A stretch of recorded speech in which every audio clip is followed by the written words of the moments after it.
Heroine Trisha చుట్టూ ఇప్పుడు తమిళనాడు రాజకీయం ప్రారంభమైపోయింది. తాజాగా పెద్ద ఎత్తున ఉద్యమం.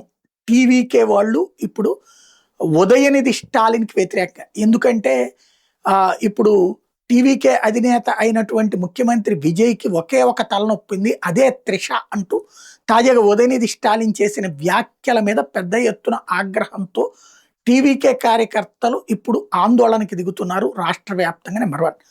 రెండవది, త్రిష అభిమాన సంఘం పుట్టుకొచ్చింది. రిజిస్ట్రేషన్ కూడా అయింది. ఆ అభిమాన సంఘం పేరుతో త్రిషకి ఎమ్మెల్యే అవ్వాలి, ఎంపీ అవ్వాలి అంటూ పెద్ద ఎత్తున పోస్టర్లు. ఆమెని ఇప్పుడు తమిళానికి సంబంధించినటువంటి పోరాట యోధురాలు వేలు నాచియార్తో, అలాగే మధుర మీనాక్షి ఆశీస్సులతో అంటూ పోస్టర్లు వెలిసినాయి ఆమెకి అంటూ. ఇప్పుడు టీవీకేలో ఆమె ఏమీ అధికారికంగా జాయిన్ కాలేదు.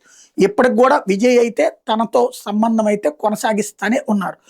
ఆమెని ఎమ్మెల్యే కానీ ఎమ్మెల్యేగా చేసి డిప్యూటీ సీఎం చేయాలన్నది ఒక ఫీలింగ్. బట్ విజయ్ తన అభిప్రాయం ఏంటో ఇంతవరకు బయట పెట్టలేదు ఆమె విషయంలో. కాకపోతే సాయంత్రం అయితే ఆమె ఇంటికి వెళ్తారన్నది మాత్రం అక్కడ తమిళియన్స్ అందరూ చెప్పుకుంటున్నట్టు. ఇప్పుడు మరి ఏం జరుగుతుంది?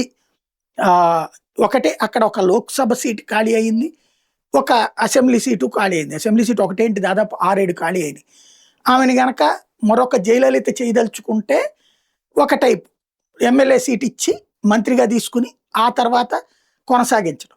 లేదు, జాతీయ రాజకీయాల్లో టీవీకే తరపున ఆల్రెడీ ఇంతకు ముందే బీజేపీ వాళ్ళతో కలిసి చక్రాలు తిప్పింది విజయ్ కోసం. కాబట్టి ఎంపీ సీట్ ఇచ్చి లోక్సభ తరపున గెలిపించడం, లేకపోతే రాజ్యసభ తరపున గెలిపించడం చేసి కథ నడిపించేటటువంటి వ్యవహారం చేయాలి. ఏం జరుగుతుందో చూడాలి.